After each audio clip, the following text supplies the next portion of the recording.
a common goal. I think our visions are aligned. I think the way we go about our work is aligned, and it's consistent. And you're going to have consistency, and you need consistency. There comes a moment in every franchise's life when change isn't just inevitable, it's demanded. For the Indiana Fever, that moment has arrived with the shocking departure of Nelissa Smith. Once heralded as a bright beacon of promise, Smith's time in Indiana has been marked by as much heartache as it has been by hype. In a twist of fate that few could have predicted, the former Fever star has now been traded to the Dallas Wings. NaLyssa Smith. It's just always the case, but NaLyssa Smith never helps herself with some of the things that she says. Leaving behind not only a void on the roster, but also a cloud of controversy that lingers like the final notes of a bitter farewell. It wasn't just a simple trade announcement. As soon as the news hit, social media was set ablaze with a mix of relief, anger, and, in some cases, a tinge of vindication from Fever fans. Not to mention, Nelissa Smith is gone. If you're the Fever, how great do you feel about that? My goodness. Right? Finally. After all, for years the dialogue around Smith was one of unrealized potential. And now, as she hastily updates her Instagram bio, swapping out any reference to Indiana for her new allegiance to Dallas, the message is clear. The chapter in Indiana is officially closed. Smith's departure wasn't quiet or dignified. Got frustrated watching her play, and she represented, I think, the remnants of anything else that was wrong with the team, right? From the Christie side. Instead, it arrived with an almost cinematic finality. In her parting shot, she didn't just pack her bags for Dallas. She threw a stinging remark at the very organization that once claimed to believe in her. "I'm extremely excited for this opportunity. I promise you, Dallas, you won't regret this," she declared, adding a final barb with the sentiment, "I'm not here to play for an organization that believes in me." Such words not only underscored her discontent, but also left a burning question in the air. Was this a genuine bid for a fresh start, or a calculated move to vent her frustrations after years of unmet expectations? To truly appreciate the seismic shift this trade represents, we need to rewind the tape and reflect on NaLyssa Smith's journey.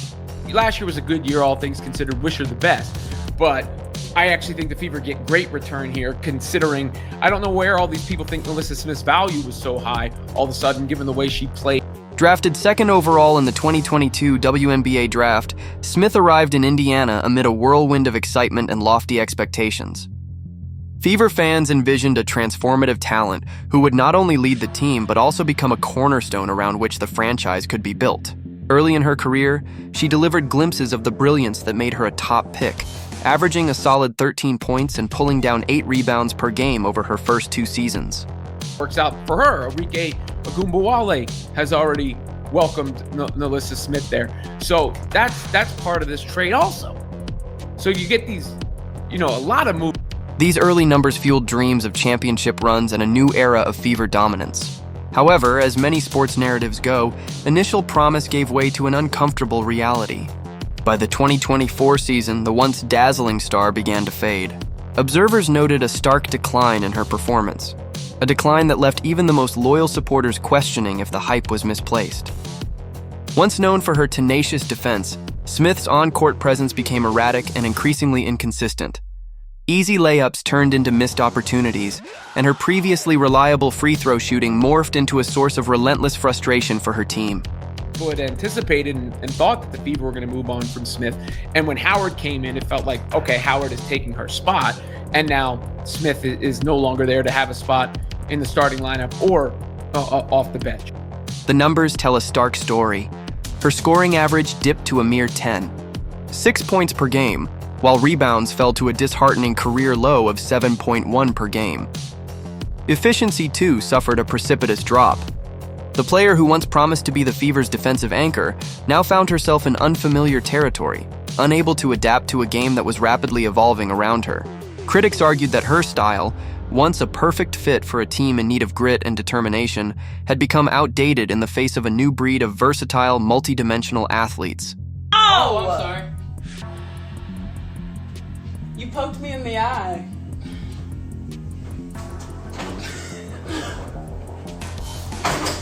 As internal pressures mounted and fans grew increasingly impatient, the coaching staff was forced to make difficult decisions. Under Coach Christie's sides, the once trusted Smith found herself sidelined in critical moments. In crunch time, when every possession mattered, the player who had been expected to lead the charge was relegated to the bench. It was a clear indication that the organizational trust in her had eroded, and with it, any lingering hope of a turnaround in her fortunes. Change is often born of necessity, and for the Fever, it was time to reinvent the formula for success. With a new head coach, Stephanie White, stepping in with a vision to revolutionize the team's play style, Indiana began to pivot towards a faster, more versatile brand of basketball. Coach White's philosophy was clear. You're an 8-year-old. You did? I did not poke Did you do it on purpose? I did not poke you. Did you do it on purpose? I got him the knee. That was my reflex. It looked like you were just laughing. In the modern era of WNBA competition, success belongs to teams that are agile, adaptable, and relentlessly aggressive on both ends of the court. The new blueprint was built around an accelerated offense, one that prioritized quick transitions, high-octane shooting, and a level of defensive intensity that left no room for the inefficiencies of the past. In this reimagined system, players who could dash down the court, knock down deep three-pointers, and switch seamlessly on defense were in high demand. It was a style of play that demanded athleticism. Games, when you talk about championship levels, are won and lost in the margins, and so we've got to be great in the margins. We've got to grow in those areas. Moreover, the trade came at a time when the Fever were already undergoing a broader transformation. Alongside the arrival of Cunningham, the team had been integrating new talents such as Caitlin Clark, Kelsey Mitchell, Aaliyah Boston, and Lexi Hull into their system. Each of these players brought a unique skill set, creating a multifaceted squad that could adapt to various game situations. In this context, Cunningham's role was not isolated. She was part of a larger strategy aimed at overhauling the team's approach both offensively and defensively. Coach Stephanie White's vision was centered on creating a cohesive unit that could exploit the fast break opportunities and defensive mismatches that are so crucial in modern WNBA play. Running with Howard, they had more shooting and two tough players, feisty players. One player who's going to have Caitlin Clark's back, of course, in Cunningham. With Cunningham on board, the Fever's new system had an additional piece that perfectly complemented the high-energy style championed by the likes of Clark and Mitchell. It was a synergy that promised not only to raise the team's overall performance, but also to reinvigorate a fan base that had grown weary of inconsistency and underachievement. In sports, every trade brings with it a narrative, a story of contrasting personalities and divergent paths. The Smith-Cunningham switch is a classic example of this dynamic. On one side, you have NaLyssa Smith, a player whose early promise has been marred by a series of missteps, on-court inefficiencies, and an ultimately contentious departure. On the other, there's Sophie Cunningham, trading for a multi-dimensional wing, capable of knocking down the three ball. Cunningham is starting to cook. Cunningham 3 is good. a player who represents everything that is fresh, dynamic, and exactly what the Fever need to usher in a new era of success. Smith's career in Indiana is now remembered as a cautionary tale. Once considered a potential franchise cornerstone, her inability to adapt to evolving team dynamics ultimately cost her dearly. Her on-court struggles were mirrored by off-court controversies. The Instagram bio change, an almost impulsive act of defiance, became symbolic of a player who couldn't reconcile her own expectations with those of the organization. Several deflections, and this time she gets the steal and the N1 opportunity. And injecting passion and emotion into the game and into her team. It was a final public declaration that she no longer belonged, and in doing so, it painted a picture of a player who had grown embittered by unmet promises. Cunningham, in stark contrast, is the archetype of modern WNBA versatility. Known for her ability to play multiple positions, she can seamlessly transition from a shooter on the perimeter to a defender tasked with shutting down the opposing team's best players. Her shooting percentages from beyond the arc have consistently placed her among the league's elite, and her defensive metrics are equally impressive. Is a floor spacer and a deep shot maker.